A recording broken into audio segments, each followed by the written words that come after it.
Ibinunyag ni Senator Amy Marcos ang umano'y planong charter change o chacha ng ilang senador. Layon daw nitong harangin ang pagtakbong Pangulo o ang pagtakbo sa pagkapangulo ni VP Sara Duterte sa 2028. Magbabalita si Mayan Los Baños. Impeachment, no elections, term extension. Ito ang inaatupag ng ilang mambabatas na nagiging mambubutas ng sikmura ng taumbayan. Inuuna ito kaysa gutom, trabaho, kalusugan, kabuhayan. Gusto nilang pahabain ang paghihirap ng Pilipino, gusto ata nilang gumapang ang bayan sa dusa.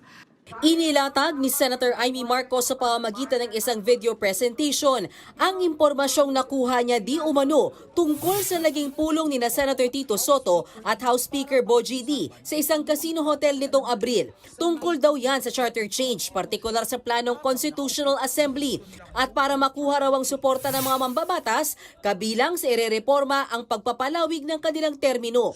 Ang eleksyon sa bawat senador ay magiging by region. Nagdiskusyon sila kung 2 o 3 senador per region.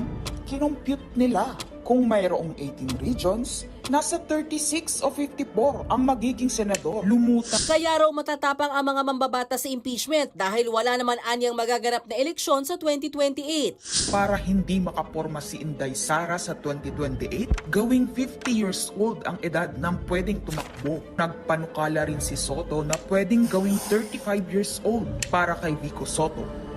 Dahil ipagmamayabang niyang kayang talunin ito si Inday Sara. Base rin daw sa impormasyon ni Senator Amy, kasama sa naturang meeting ang ilang kongresista, governor, retired military officers at 5 mula sa private at business sectors. Hamon pa ni Senator Amy sa mga kapwa senador, Kung nagsisinungaling ang mga nagsumbong sa akin, kung sasabihin kasinungalingan ang sinabi ko ngayon at ang pinalabas, hinihikayat ko ang mga senador ngayon sa ating bulwagan. Ipangako natin sa taong bayan na may eleksyon sa 2028 mula sa presidential hanggang sa lokal.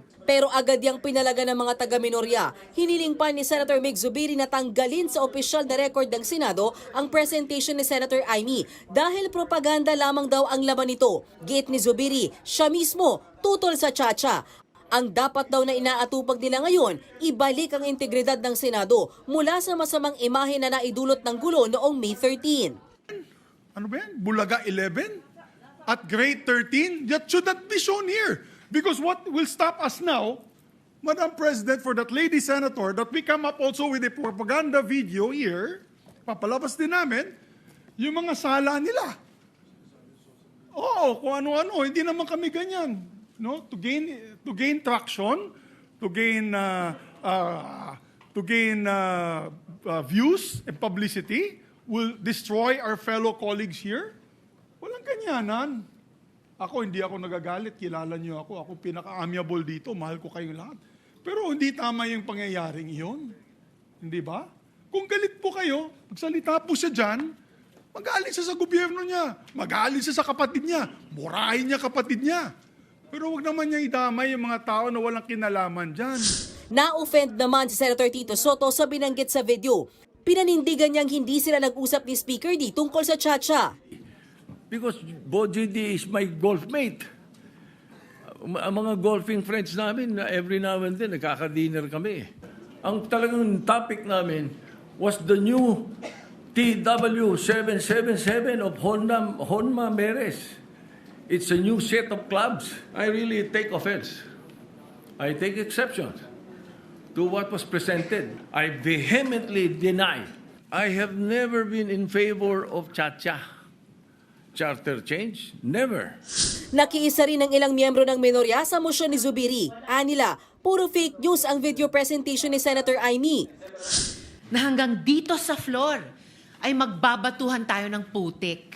Sana wag natin gamitin yung plenary para sa mga conspiracy theories natin. Sana maging totoo lang tayo. We must not tolerate presentation of unparliamentary acts yung ating institusyon, Madam Chair, isisirain doon po sa video presentation. Si Senator Ping Lacson iginiit na walang kinalaman sa impeachment o tsa-tsa ang isinusulong nilang muling pagpapalit ng liderato sa Senado.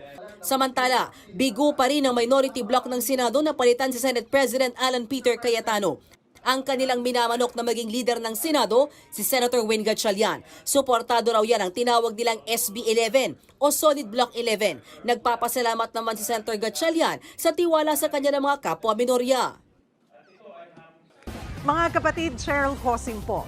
Maging maalam at may pakialam sa mga napapanahong issue at headlines. Mag-follow at mag-subscribe na sa social media pages ng News 5.